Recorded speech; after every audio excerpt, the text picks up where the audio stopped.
Bon voilà, quelques secondes se sont écoulées. Pour nous, pas pour vous, tant pis. Venez avec nous, ce sera plus sympa.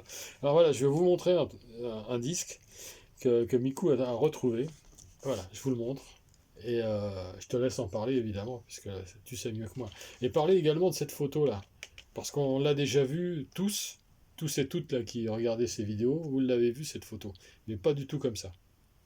Et à mon avis, si tu inverses la pochette, beaucoup de gens comprendront. Ils ont la possibilité de renverser leur Attends, portable aussi. je vais faire aussi voilà, en plus gros. Regardez bien cette photo, à mon avis, vous l'avez déjà vue, mais pas comme ça. Alors, il y a des reflets, je suis désolé, on fait ce qu'on peut. Alors par contre, si vous voulez voir les photos un peu plus claires, allez sur le groupe Facebook Los Chacos, parce que je vais mettre tout ça dessus. Et alors, donc si tu inverses Voilà. ça, par exemple. Ah oui. Mais on est à l'envers là, non? Non, non, non, non. On Enfin, n'arrive pas à lire. eux, ils sont... enfin, nous, c'est bon. Oui. Voilà. En fait... Alors, ce disque, c'est quoi? Alors, c'est le disque que nous avons enregistré en février 1968, dans lequel il y avait 14 morceaux. Et nous étions 6. Alors là, il y a 5 personnes sur la photo, mais c'est vrai qu'il y a écrit, je crois... C'est sur celui-ci où il y a... Ah, sur un autre. Ah, c'est sur un autre. Et il D'accord. est très, très curieux que ça ne figure pas Oui. sur ce disque-là. Mais je pense que c'était peut-être une évidence. C'était naturel. Donc Ouais. c'était la participation de Daniel Darmezin, Dan, mon grand copain, que nous avions rencontré en 1965 ou 6. Tu as d'autres questions? Bah, je voudrais que tu nous parles un peu plus de ça. Alors, je vais vous montrer pendant ce temps-là. Voilà, là, il y a une photo aussi. Alors, toutes ces photos, je vais les mettre bien retouchées et tout sur le groupe Facebook Los Chacos. Il faudrait trouver l'original de cette photo Non, parce mais, que on avait plaisanté, c'est surtout moi qui gribouillais mais beaucoup. c'est vrai que c'est un peu gribouillé.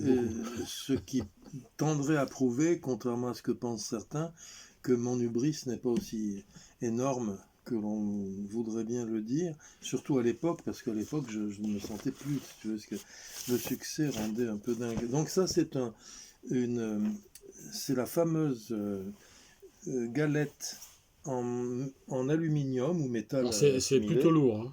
recouverte de chlorure de polyvinyle. Voilà. Et c'est ce qu'on appelle l'épreuve. Voilà, l'épreuve de Voilà. studio, comme souvent ça arrive. Et avec ce disque, nous avons connu d'autres épreuves, mais qui n'étaient pas du même style, Voilà. pas du même genre. Ça, c'était après. C'était après, grâce à Barclay, merci. Voilà. Donc, c'est vraiment, pour moi, c'est une découverte totale. Hein. Je connaissais absolument pas ce disque. Et voilà.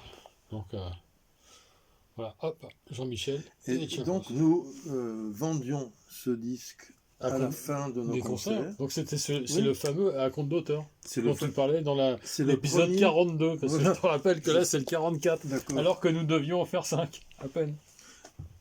Tu verras, après le 60e, tu verras on aura pu accumuler. Donc, nous avions collé ce bandeau que Jean et Nono et Jean-Jacques avaient fait faire, et les petites mains, donc la mienne, moi, je me souviens d'avoir collé des bandeaux, parce que on vendait quand même pas mal de disques, mais à partir du moment où on a eu le Grand Prix du disque, en mars, encore une fois, autant qu'ils m'en souviennent, selon l'expression consacrée, en mars 1970, il fallait que cette pochette fût recouverte de la mention Grand Prix international du disque de l'Académie Charles Cros, voilà, que beaucoup auraient pu avoir, que beaucoup auraient souhaité avoir et que beaucoup n'ont pas compris que nous ayons.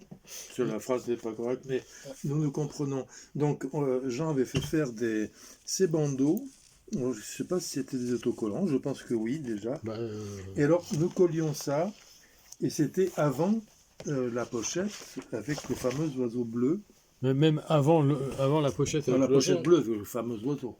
Il y a eu celle-ci. Alors ça, c'est un autre disque. Alors ça, c'est un disque que nous avons enregistré après. Voilà, c'est ça. Ouais, mais je me mélange. mélange Celui dont je parlais et qui aurait dû s'appeler l'Argentine. Voilà. Donc c'est Alors, ça. je ne sais pas si c'était un souhait, un mien souhait, mais voilà. Et c'était, Il n'y a pas de reflet, ça. Pas trop. il y a très peu de reflets. Voilà. Donc ça, celui-là, c'est, on peut dire le second, alors, celui que je tiens. Il est sorti, encore une fois, si mes souvenirs sont bons, en 1969. Et le précédent, c'était quelle année? De quoi? Le Condor Pass? Oui, Enfin, celui qui s'appelle celui-ci. Condor Pass, Ouais. nous l'avons enregistré en février 1968.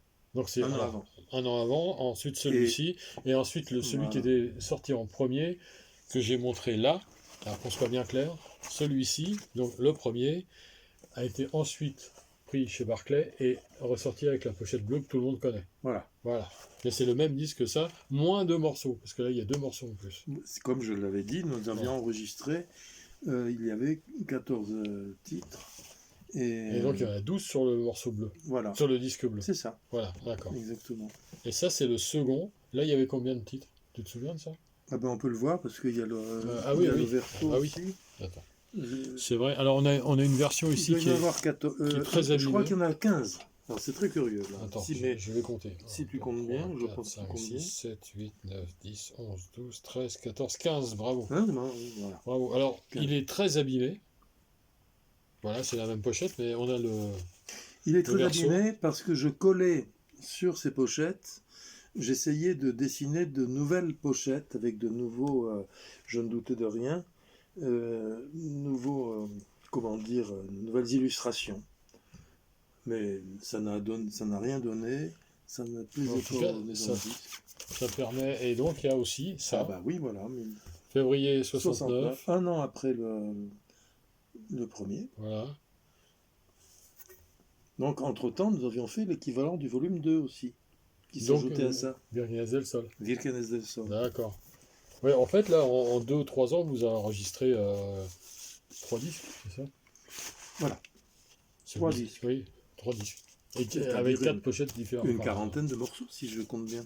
En gros, oui. Encore la photo, là, j'ai la photo vraiment au sol. Alors, on la voit bien quand même.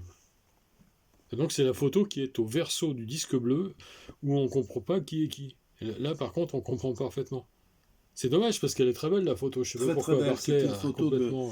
du photographe et ami qui s'appelait Sylvain Simon, et qui faisait l'essentiel des photos de la compagnie d'Arlequin, la troupe de Marc-Olivier Kerr, Oui. Marcou, mon frère, notre frère, au théâtre Saint-Georges et pour le théâtre Saint-Georges.